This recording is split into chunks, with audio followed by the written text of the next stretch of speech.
the most expensive decision.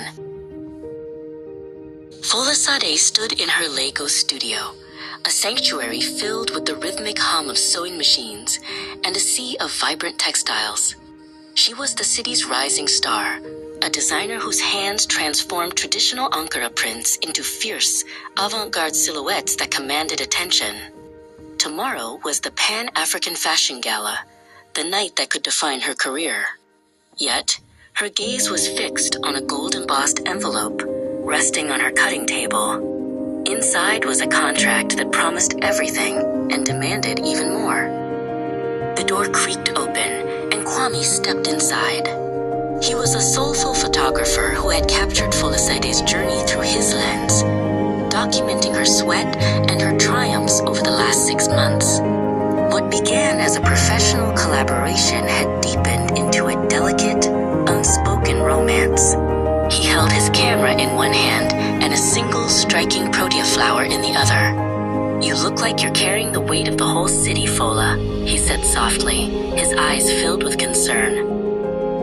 Folasade handed him the letter, her fingers trembling slightly.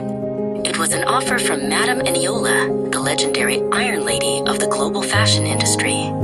The proposal was staggering: a 3-year exclusive residency in Paris with a flagship store on the Rue Saint-Honoré. "It's the dream, Kwame," she whispered.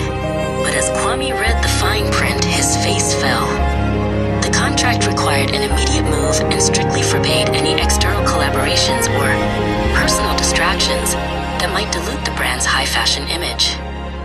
The air in the studio turned cold as Madame Eniola herself arrived for a final inspection of the gala collection.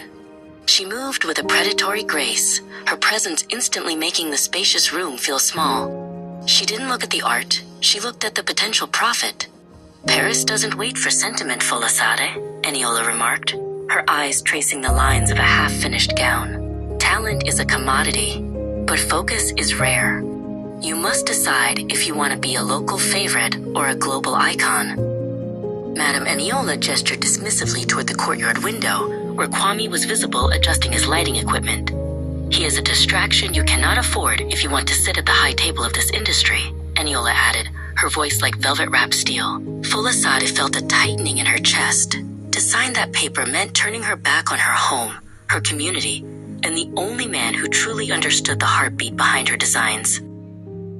Once the Iron Lady had swept out, Folasade's longtime assistant, Zola, approached with a tray of colorful silk spools.